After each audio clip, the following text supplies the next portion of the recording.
Don't know if you got a girl.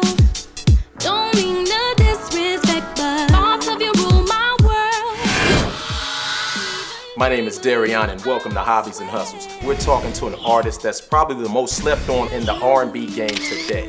She has credits at songwriting, producing, and singing. She goes by the name of Teedra Moses. Check her out on this edition of Hobbies and Hustles. See it on me, I cater to the streets. Never was a phony one, pop ain't me. TVT, please drop me. Rather let them film me on mix CDs or YouTube tips. I don't give a shit, the whole world buzzing, so I'ma let it rip.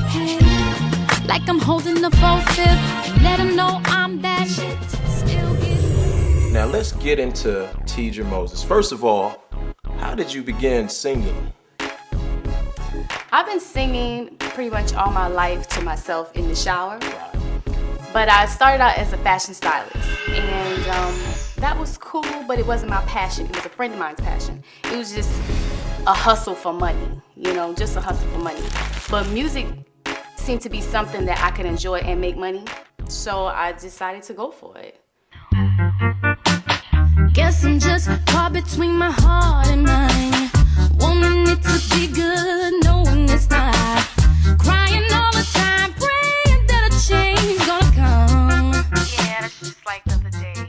You said that you sung to yourself. So what made you step out of that boundary and say, you know what, I can sing? Did you do it in church, or was it just in the studio? No, you know what, Derion? I never sang in church, maybe once or twice. My children's father is a rapper. Okay. And he would come home with tracks.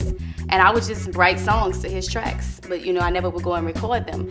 And then when we broke up and, I had to find a way to take care of the kids, I figured what better thing to do than to go out and pursue what I love, to try to make some money. So for those out there, what was your first step in pursuing that goal? The first step was finding a producer. And my children's father introduced me to Paul Pauly, who I did my first album with. Tell me what you know about. Tell me what you know about. Loving so sweet, no beef, just us two. We just clicked right away, and he allowed me to put my vision to his music, and he didn't really try to compromise it, and we had fun. We really had fun. And then 6 months later, we went and we shopped it after we finished it, and we found a deal. I didn't want to be compromised. Okay. I wanted to be who I wanted to be, and I wanted to write all my songs. And all of my friends in the industry from when I was a fashion stylist would tell me, you can't do that. You can't write all your songs, not a new artist. You can't write all your songs, but I didn't care. I wanted to. You did it your way. I have to do it. I don't know any other way. Picture me in one of those two-seater things, top down, so thoughts of you were in the breeze. And the wind,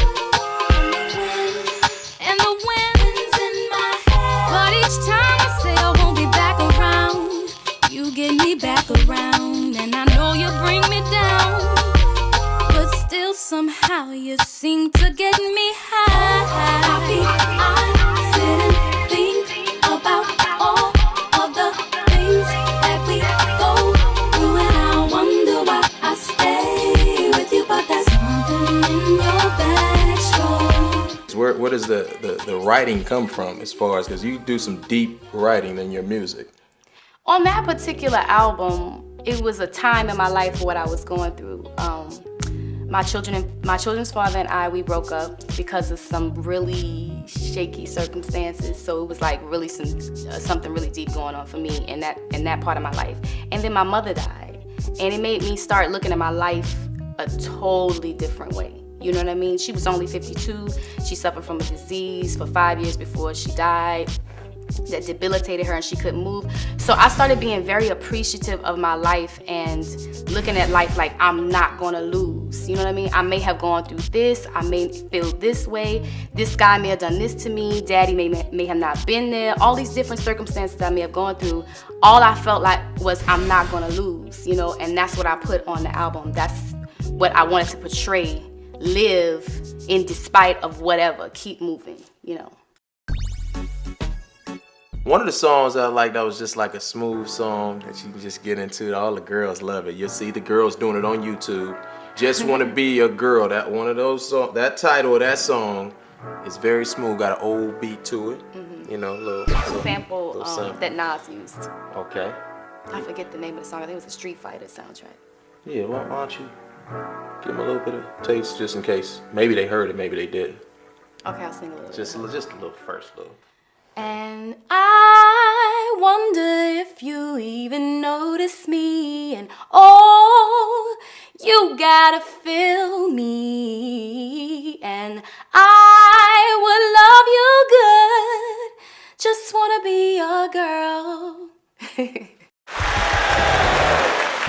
You took forth an effort to produce, get your own album out there, but you got a lot of writing credits that people don't know about, and some of those credits that people can recognize. What artists have you worked with, or wrote for, I should say? I've written with different artists: Macy Gray, Mary J. Blige, Christina Milian, Nivea, Raphael Sadiq.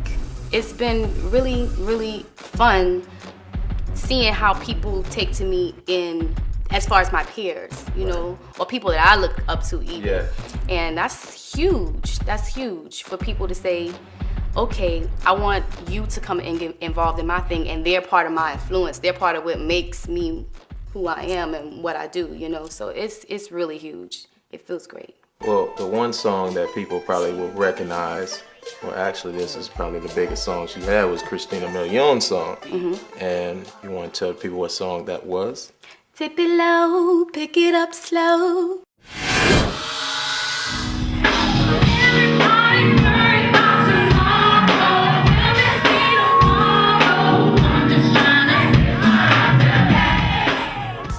What's one of the first steps you got to do to get to the step that you are now? I think the first thing you have to do is relinquish fear in any hustle you're gonna go towards. You gotta relinquish fear and let that go, and you have to know that whatever has to be done, you just gotta go hard and you gotta do it. You know what I mean? When it comes to singing and music and arts, I'm very sensitive with that thing, so be good at it. You know what I mean? First off, just be good, and hone it and try to be your best at it, and then go and sell it confidently. Whatever your hustle is, go at it confidently. Also, love it. Love it for more than just the money. If nothing came out of it but a fulfillment to your soul or to your heart or your purpose in life to pursue a dream, if that's all that came out of it, you should feel successful at it. So once again, let them know not to give up. Never, ever. Keep hope alive. That's what's up. Hobbies and Hustle, this edition. Your man Derion, Teedra Moses. We out. See you next week on Hobbies and Hustles.